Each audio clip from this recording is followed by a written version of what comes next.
Today I'm going to tell you a summary of some key moments in my life that influenced my drive to challenge myself regarding my literacy.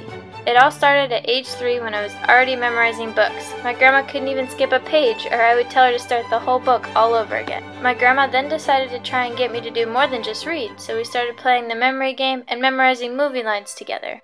I was so excited to be getting smarter because I wanted to impress my mom and dad when they picked me up from my grandma's. And seeing as my parents are in the military, I was determined to be as smart and as caring as they were. Not long after kindergarten, we made our first move. We moved from quaint Mountain Home, Idaho to San Antonio, Texas. I started first grade there and I instantly made a friend, but she had other friends too, so she didn't usually play with me at recess. Therefore, I sat by myself at recess a lot of the time. I didn't mind because eventually, after spending a lot of time in the library, I found this amazing book called Hugo. It was a big book that was full of pictures.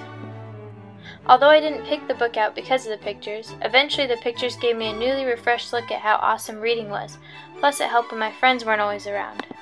After advancing my own reading level, I got accepted into the Gifted program, where we had warm-ups like these just to get ourselves awake in the morning instead of real class. We'd skip normal class and we'd learn about advanced people such as Orville Redenbacher and the Challenger crew just so we could stay ahead of our normal classmates. Eventually I realized I also had a duty to help my siblings in their advancing in literacy. So I came up with the idea of us writing summer essays on books that we found interesting, and my mom went for it. So each summer we wrote 2 book reports about 2 books that we found interesting. At the end of the summer, it was time for our second move as a family, from San Antonio, Texas to San Francisco, California.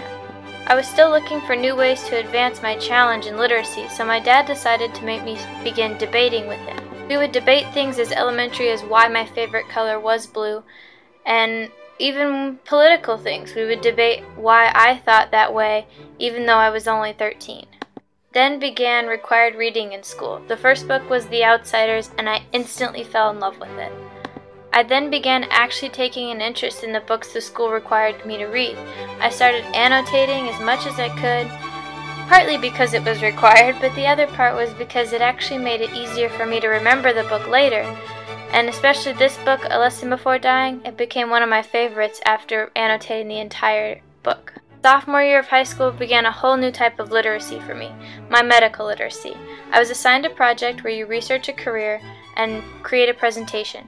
I chose a cardiothoracic surgeon as my career choice, and I had the lucky opportunity to actually watch a surgery in the OR, and this fueled my thirst for the medical field and its terminology.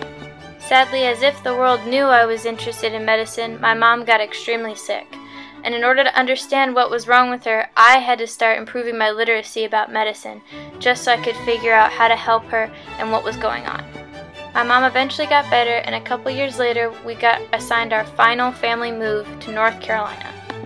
Since I was in the middle of high school when we moved, I did not enjoy the move, and so I began to slack off in school and use SparkNotes instead of reading the books.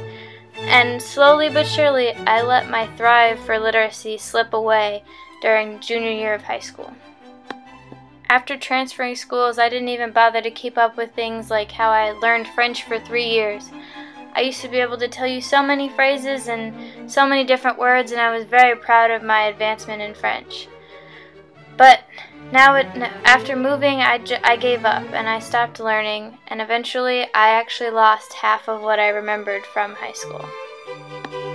In the summer before senior year, I fell in love with a new series called Match that slowly brought my thrive for literacy back to my attention. Then my mom decided to give me an anatomy book and enroll me in a community college class, bringing back my medical thrive for literacy. Finally, I did it. I graduated high school, and my literacy was coming back for the most part, and I was proud to be attending Western Carolina University. Now that I'm here, my new strive is to try and keep up my literacy. Anytime I'm home, my siblings still remind me to read a book and have fun, and I'm still impressing my mom and my dad every day, just as I hoped as a kid. So now I've made new goals of improving my medical terminology and reading more books and having more fun in life with my new literacy.